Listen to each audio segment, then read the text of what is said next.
ಮನುಷ್ಯ ಯಾತಕ್ಕೋಸ್ಕರ ಹೆದರ್ತಾನೆ? ಎರಡು ಫ್ಯಾಮಿಲಿಗಳ ಕತೆ. ಜೀವನ ಹೀಗೆ ಮಾಡ್ತಾ ಮಾಡ್ತಾ ಮಾಡ್ತಾ ಅದು ಒಂದೇ ಮನೆಯಲ್ಲಿ ಸುಮಾರು 25 ವರ್ಷಗಳು ಕಳೆದಿದ್ದಾನೆ. ಬೆಳಿಬೇಕು, ನಾನು ಹೇಗಾದರೂ ಮಾಡಿ ಅಭಿವೃದ್ಧಿ ಆಗಬೇಕು, ನಾನು ನೆಕ್ಸ್ಟ್ ಲೆವೆಲ್ಗೆ ಹೋಗಬೇಕು ಅಂತ. ಆದರೆ ಅವನಿರೋ ಮನೆ ಅವನಿಗೆ ಅತೃಪ್ತಿ, ಬಟ್ ಹೋಗೋದಕ್ಕೆ ಧೈರ್ಯ ಇಲ್ಲ. ಸೊ ಇದೆಲ್ಲವೂ ಒಂದು ಫ್ಯಾಮಿಲಿ ಬೆಳೀತಾ ಇಲ್ಲ, ಹಾಗೇ ಇದೆ. ಇನ್ನೊಬ್ಬ ಕೇವಲ ಒಂದು 8-10 ವರ್ಷ ಲಾಕ್ಡೌನ್ ಪೀರಿಯಡ್ ಅಷ್ಟರಲ್ಲಿ 30,000ದಿಂದ 1 ಲಕ್ಷ ರೂಪಾಯಿ ಸ್ಯಾಲ್ರಿಗೆ ಬಂದ್ಬಿಟ್ಟ. ಯಾವಾಗ ನೀವು ಇದನ್ನು ಬೆಳೆಸ್ಕೊಳ್ತೀರಾ, ಒಂದು 10%, 20%, ಇಲ್ಲೂ ಕೂಡ ನಿಮಗೆ 10-20% ಎಕ್ಸ್ಟ್ರಾ ಬೆಳೆಯುತ್ತೆ. ಸೊ ಬೆಳೆಯುವರ ಲಕ್ಷಣಗಳು ಬೇರೆ, ಬೆಳೆಯುವರು ಮಾಡುವಂತಹ ಕೆಲಸಗಳು ಬೇರೆ, ಬೆಳೆಯುವರಿಗೆ ಮಾರ್ಗದರ್ಶನಗಳೇ ಬೇರೆ.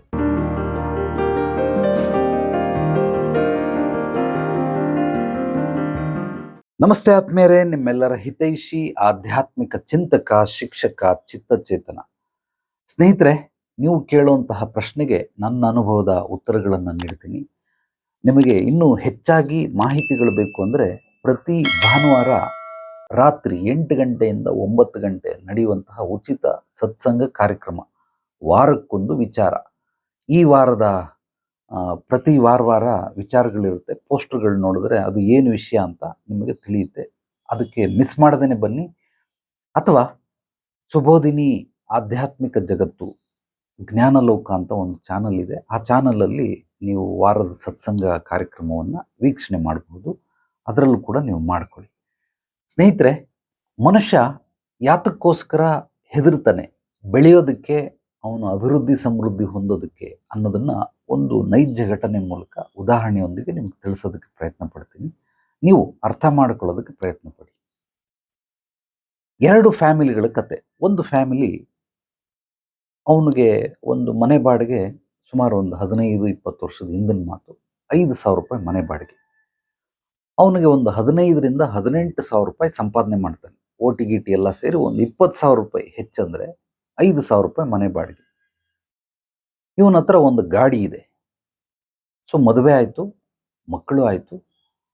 ಸೊ 10,000 ರೂಪಾಯಿಂದ ಇವತ್ತು 18ರಿಂದ 20,000 ರೂಪಾಯಿ ದುಡಿತಾವನೆ.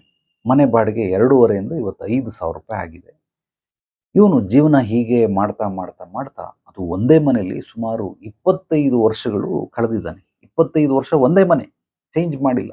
ಏನಕ್ಕೋಸ್ಕರ 25 ವರ್ಷ ಆದಮೇಲೆ ಚೇಂಜ್ ಮಾಡ್ದ ಅಂದರೆ, ಆ ಬಿಲ್ಡಿಂಗ್ನ ಒಡೆದಾಕಿ ಅವರು ಬೇರೆ ಹೊಸ ಬಿಲ್ಡಿಂಗ್ ಕಟ್ಟಿದ್ರು. ಆದ್ರಿಂದ ಮನೆ ಚೇಂಜ್ ಮಾಡಿಸಿದ್ರು. ಈಗ ಬಿಲ್ಡಿಂಗ್ ಹೊಡೆದಾಕ ಹೊಸ ಬಿಲ್ಡಿಂಗ್ ಕಟ್ಟೋದಕ್ಕೆ 1 ವರ್ಷ ಆಗುತ್ತೆ. ಆದ್ರಿಂದ ಅವನೇನು ಮಾಡ್ದ, ಮನೆ ಖಾಲಿ ಮಾಡ್ದ. ಹೇಗೆ ಖಾಲಿ ಮಾಡ್ದ ಅಂದರೆ, ಈಗಿರೋ ಮನೆ ಬಾಡಿಗೆ ಒಂದು 5ರಿಂದ 6,000 ರೂಪಾಯಿನೂ ಆಗಿತ್ತು. 6ರಿಂದ ಇನ್ನೊಂದು 6,500-7,000 ರೂಪಾಯಿ ಹಂತಕ್ಕೆ ಹೋದ. ಆಗ ಅವನ ಸಂಪಾದನೆ ಒಂದು 22ರಿಂದ 25,000 ರೂಪಾಯಿ ಆಗಿತ್ತು. ಕೊನೆಗೆ ಇವನು ಆ ಮನೆಗೆ ಹೋದ ನಂತರ ಅಲ್ಲೂ ಕೂಡ ಅದೇ ರೀತಿ ಗಾಡಿ ಚೇಂಜ್ ಮಾಡಿಲ್ಲ. 15 ವರ್ಷಕ್ಕೆ ಒಂದ್ಸಲ FC ಮಾಡ್ದ. ಇನ್ನೊಂದು 5 ವರ್ಷ ಹೋದರೆ ಇನ್ನೊಂದು ಸಲ FC ಮಾಡಬೇಕಾಗತ್ತೆ. ಆದರೂ ಅದೇ ಗಾಡಿನೇ ರಿಪೇರಿ ಮಾಡಿಸ್ಕೊಂಡು ಮಾಡ್ತಾವನೆ. ಏನೋ ಒಂದು ಸಾಧಾರಣವಾದ ಶಾಲೆಗೆ 2 ಮಕ್ಕಳನ್ನು ಹಾಕಿದ್ದಾನೆ. ಮನೆಯಲ್ಲಿ ಗಂಡ ಹೆಂಡತಿ ಮಕ್ಕಳು ಹಾಗೇ ಇದ್ದಾರೆ. ಹೆಚ್ಚು ಕಡಿಮೆ ನಾನು ನೋಡ್ದಂಗೆ ಆ ವ್ಯಕ್ತಿಯನ್ನು 30 ವರ್ಷದಿಂದ ನೋಡ್ತಾ ಇದ್ದೀನಿ.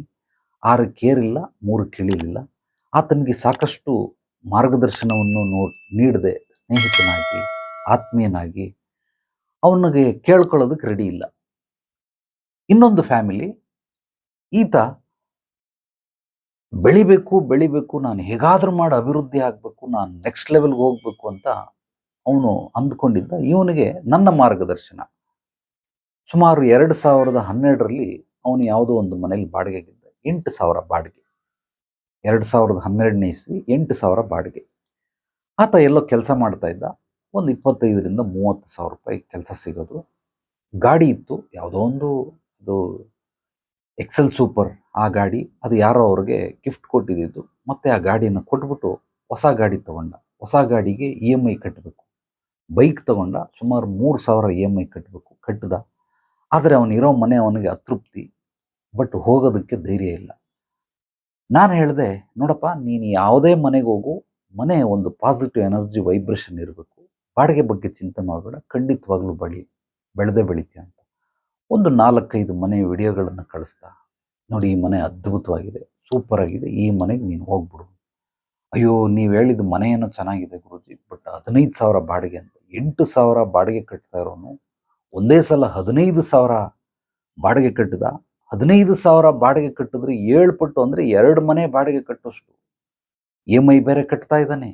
ಅವನಿಗೂ ಮದುವೆ ಆಗಿದೆ, ಮಕ್ಕಳಿದೆ, ಎಲ್ಲೋ ಸ್ಕೂಲ್ಗೆ ಸೇರಿಸ್ತಾ ಇದ್ದಾನೆ. ಸ್ಕೂಲ್ ಫೀಸು 1,500 2,000 ತಿಂಗಳಿಗೆ. ಸೊ ಹೇಗೋ ಮಾಡ್ತಾವನೆ, ಆದರೆ ಅವನಿಗೆ ಬೆಳಿಬೇಕು ಅನ್ನೋ ಛಲ ಇದೆ. ಆದ್ದರಿಂದ ನಾನು ಹೇಳಿದ್ದ ಮಾರ್ಗದರ್ಶನವನ್ನು ಕೇಳ್ದ. 15,000 ರೂಪಾಯಿ ಮನೆಗೆ ಹೋದ. ಅವನಿಗೆ ಕೆಲಸ 30,000 ರೂಪಾಯಿ ಸಂಬಳ ಸಿಗೋ ಜಾಗದಲ್ಲಿ 45,000 ರೂಪಾಯಿ ಇನ್ನೊಂದು ಕಡೆ ಬೇರೆ ಕಡೆ ಆಪ್ಷನ್ ಸಿಕ್ತು. ಅದನ್ನು ಬಿಟ್ಟು ಬೇರೆ ಕೆಲಸಕ್ಕೆ ಜಾಯ್ನ್ ಆದ. ಜಾಯ್ನ್ ಆಗಿ ಕರೆಕ್ಟಾಗಿ ಒಂದೇ ಒಂದು ವರ್ಷದಲ್ಲಿ ಬೈಕು ಇದೆ, ಬೈಕ್ ಜೊತೆಗೆ ಒಂದು ಕಾರ್ ತಗೊಂಡ. ಈಕೋ ಒಂದು ಕಾರ್ ತಗೊಂಡ, ಮಾರುತಿ ಕಂಪ್ನಿದು. ಕಾರ್ಗೆ ಇವಾಗ EMI ಕಟ್ಟಬೇಕು. ಎಷ್ಟು? ಸುಮಾರು ಒಂದು 8,000ನೋ 7,000 ಚಿಲ್ಲರೆ EMI ಕಟ್ಟಬೇಕು. ಇದಾದ ನಂತರ ಏನು ಮಾಡ್ದ, ಆ ಕಂಪ್ನಿಲಿ 1 ವರ್ಷ ಆದಮೇಲೆ ಅವನಿಗೇನೋ ಬೇರೆ ಪ್ರಮೋಷನ್ ಆಯಿತು. ಈಗ ಅವನಿಗೆ 60,000 ರೂಪಾಯಿ ಸಂಬಳ ಆಯಿತು. ಈ ಮನೆ ಬಿಟ್ಟು ನೆಕ್ಸ್ಟ್ ಸೀದಾ ಅಪಾರ್ಟ್ಮೆಂಟ್ಗೆ ಹೋಗ್ಬಿಟ್ಟ. ಅಪಾರ್ಟ್ಮೆಂಟಲ್ಲಿ ಹೆಚ್ಚು ಕಡಿಮೆ 22,000 ಬಾಡಿಗೆ, ಅಂದರೆ 15ರಿಂದ 22,000ಕ್ಕೆ ಹೋದ. ಯಾವಾಗ ಹೋದ, ಆ ಹಳೆ ಗಾಡಿಯನ್ನು ಯಾರಿಗೋ ಕೊಟ್ಬಿಟ್ಟು ಹೊಸದೊಂದು ಚಾರ್ಜಬಲ್ ಗಾಡಿ, ರೀಚಾರ್ಜ್ ಮಾಡ್ತಾರಲ್ಲ, ಬ್ಯಾಟ್ರಿ ತಗೊಳ್ಳೋವಂಥ ಗಾಡಿನ ತಗೊಂಡ. ಅವ್ರ ಹೆಂಡತಿನೂ ಓಡಿಸ್ತಾಳೆ, ಇವನು ಓಡಿಸ್ತಾನೆ. ಎಮರ್ಜೆನ್ಸಿಗೆ ಕಾರ್ ಇದೆ. ಆ ಅಪಾರ್ಟ್ಮೆಂಟ್ಗೆ ಹೋಗಿ ಸುಮಾರು 1 ವರ್ಷ ಆದ ನಂತರ ಹೆಚ್ಚು ಕಡಿಮೆ ಅವನಿಗೆ ಆ ಪ್ರಮೋಷನ್ ಮಾಡ್ತಿರೋ ಕಂಪ್ನಿಲೇ 1 ಲಕ್ಷ ರೂಪಾಯಿ ಸ್ಯಾಲ್ರಿ, ಒಂದು ಜಾಬ್ ಯಾವುದೋ ಒಂದು ಬೇರೆ ಕಂಪ್ನಿ, ಇನ್ನೊಂದು ಕಂಪ್ನಿಗೆ ಸಿಕ್ತು. ಅವ್ರದ್ದೇ ಕಂಪ್ನಿ, ಬೇರೆ ಬ್ರ್ಯಾಂಚಿಗೆ ಹಾಕಿದ್ರು. ಸೊ ಅಲ್ಲಿ ಹೋಗಿ ಅವನು ಕೆಲಸ ಮಾಡೋದಕ್ಕೆ ಶುರು ಮಾಡ್ದ. ಈ ಈಕೋ ಕಾರನ್ನು ಕೊಟ್ಬಿಟ್ಟು ಒಂದು ಸ್ಕೋಡಾ ಕಾರನ್ನು ತಗೊಂಡ. ಸೊ ಇದೆಲ್ಲವೂ ಒಂದು ಫ್ಯಾಮಿಲಿ ಬೆಳೀತಾ ಇಲ್ಲ, ಹಾಗೇ ಇದೆ 25-30 ವರ್ಷಗಳಿಂದ. ಇನ್ನೊಬ್ಬ ಕೇವಲ ಒಂದು 8-10 ವರ್ಷ ಲಾಕ್ಡೌನ್ ಪೀರಿಯಡ್ ಅಷ್ಟರಲ್ಲಿ 30,000ದಿಂದ 1 ಲಕ್ಷ ರೂಪಾಯಿ ಸ್ಯಾಲ್ರಿಗೆ ಬಂದ್ಬಿಟ್ಟ. 8,000 ರೂಪಾಯಿ ಬಾಡಿಗೆ ಕಟ್ತಾ ಇದ್ದವನು ಇವತ್ತು ಅಪಾರ್ಟ್ಮೆಂಟಲ್ಲಿ 22,000, ಮೇಂಟೆನೆನ್ಸ್ ಒಂದು 3,000, 25,000 ಬಾಡಿಗೆ ಕಟ್ತಾವನು. ಅಂದರೆ 8 3 24, 3 ಪಟ್ಟು ಹೆಚ್ಚಾದ. ಯಾಕೆ ಈ ರೀತಿ ಆಗುತ್ತೆ ಅಂತಂದರೆ, ಒಂದು ಚೆನ್ನಾಗಿ ತಿಳ್ಕೊಳ್ಳಿ, ನೀವು ನಿಮ್ಮ ಕಮಿಟ್ಮೆಂಟ್ ಏನಿದೆಯೋ ಅದಕ್ಕಿಂತ ಒಂದು 10% ಆರ್ 20%, ಮ್ಯಾಕ್ಸಿಮಮ್ ಒಂದು 30% ಅಷ್ಟು ರೈಸ್ ಮಾಡಿಕೊಂಡ್ರೆ ನಿಮ್ಮ ಆದಾಯ ಕೂಡ, ನಿಮ್ಮ ಸಂಪಾದನೆ, ನಿಮ್ಮ ದುಡಿಮೆ ಏನಿದೆ ಅದು ಕೂಡ ನಿಧಾನವಾಗಿ ಬೆಳೀತದೆ. ಇದು ನಿಸರ್ಗದಲ್ಲಿರುವಂಥ ಒಂದು ಬ್ರಹ್ಮರಹಸ್ಯ. ನೀವು ಇದನ್ನು ಬೆಳೆಸ್ಕೊಳ್ಳಿ, ಅಲ್ಲೂ ಕೂಡ ಬೆಳೀತಾ ಇರ್ತದೆ. ಯಾವಾಗ ನೀವು ಇದನ್ನು ಬೆಳೆಸ್ಕೊಳ್ಳಲ್ಲ, ಬೇಡಪ್ಪ ಮೊದಲು ಬೆಳೀಲಿ ಆಮೇಲೆ ನಾನು ಅದನ್ನು ಬೆಳೆಸ್ಕೊಳ್ತೀನಿ ಅಂತಾರೆ, ನಿಸರ್ಗ ಇಂಥವ್ರಿಗೆ ಸಪೋರ್ಟ್ ಮಾಡೋದಿಲ್ಲ. ಇವರು ಒಂದು ಸರಳವಾದ ಜೀವನವನ್ನು ನಡೆಸ್ತಾ ಇರ್ತಾರೆ. ಸರಳತೆ ಅಂದರೆ ಏನು ಅಂತಂದರೆ, ನೋ ಪ್ಲಸ್ ನೋ ಮೈನಸ್, ಇರುವ ಹಾಗೆ ಜೀವನವನ್ನು ನಡೆಸ್ಕೊಂಡು ಹೋಗೋದು. ಇದಕ್ಕೆ ಸರಳ ಜೀವನ ಅಂತ ಕರೀತಾರೆ. ಸರಳ ಜೀವನ ತಪ್ಪ ಅಂದರೆ ಖಂಡಿತವಾಗ್ಲೂ ತಪ್ಪಲ್ಲ. ಆ ಸರಳ ಜೀವನ ಬೇಕು ಅನ್ನೋರು ಈ ರೀತಿ ಮಾಡಿ, ಇಲ್ಲ ನಾನು ಅಭಿವೃದ್ಧಿ ಸಮೃದ್ಧಿ ಹೊಂದಬೇಕು, ನಾನು ಹೇಗಾದರೂ ಮಾಡಿ ಬೆಳಿಬೇಕು, 4 ಜನದ ಥರ ನಾನು ಬದುಕಬೇಕು ಅನ್ನೋರು ಏನು ಮಾಡಬೇಕು, ನಿಧಾನವಾಗಿ ಹಂತ ಹಂತವಾಗಿ ಬೆಳೆಸ್ಕೊಳ್ಬೇಕು.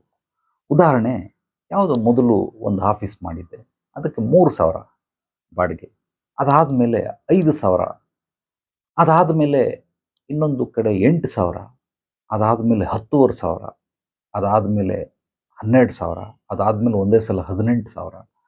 ಆ ರೀತಿ ಆ ಬದಲಾವಣೆಗಳು ಏನಿದೆಯೋ ಅದನ್ನು ಚೇಂಜ್ ಮಾಡ್ತಾ ಮಾಡ್ತಾ ಮಾಡ್ತಾ ನಿಮ್ಮ ಸಂಪಾದನೆಯೂ ಹೆಚ್ಚಾಗುತ್ತೆ ಹೊರತು ನೀವು ಬದಲಾಯಿಸಲಿಲ್ಲ, ಕಂಜುಸ್ತನದಿಂದ ನಾನು ಇನ್ನೂ ಕಡಿಮೆ ಲೆವೆಲ್ಗೆ ಹೋಗ್ತೀನಿ, ಅಷ್ಟೇ ಲೆವೆಲ್ಗೆ ಹೋಗ್ತೀನಿ ಅಂತಂದರೆ ಸರಳವಾದ ಜೀವನ ಮಾಡ್ಬೋದೇ ಹೊರತು ನೀವು ಯಾವತ್ತೂ ನಿಮ್ಮ ಆಸೆ ಆಕಾಂಕ್ಷೆಗಳನ್ನು, ಕನಸುಗಳನ್ನು ಪೂರೈಸ್ಕೊಳ್ಳೋದಕ್ಕೆ ಸಾಧ್ಯವಿಲ್ಲ.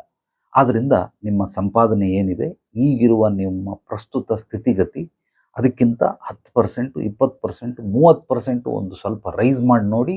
ಖಂಡಿತವಾಗಲೂ ನಿಮ್ಮ ಸಂಪಾದನೆ ಕೂಡ ಹೆಚ್ಚಾಗುತ್ತೆ. ಯಾವಾಗ ನೀವು ರೈಸ್ ಮಾಡೋದಿಲ್ಲ, ನಿಸರ್ಗ ಇವನಿಗೆ ಅವಶ್ಯಕತೆ ಇಲ್ಲ ಅಂಥೇಳಿ ಸಂಪಾದನೆಯನ್ನು ಕುಂಠಿತಗೊಳಿಸುತ್ತೆ. ಅಂದರೆ ಒಂದು ಲಾಕಿಂಗ್ ಪೀರಿಯಡ್ ಅಂತ ಇರುತ್ತೆ, ಆ ಲಾಕಿಂಗ್ ಪೀರಿಯಡ್ಗೆ ಲಾಕ್ ಆಗ್ಬಿಟ್ಟಿರ್ತಾರೆ, ಅಷ್ಟರೊಳಗಡೆನೇ ಮಾಡ್ತಾ ಇರುತ್ತೆ. ಅಂದರೆ ಮಿನಿಮಮ್ ಟು ಮ್ಯಾಕ್ಸಿಮಮ್ ತಿಂಗಳಿಗೆ ಒಂದು 15,000 ಇದ್ದರೆ 15ರಿಂದ 20,000ಕ್ಕೆ ಮಾತ್ರ ನಿಮ್ಮ ವ್ಯವಸ್ಥೆಗಳಿರ್ತವೆ.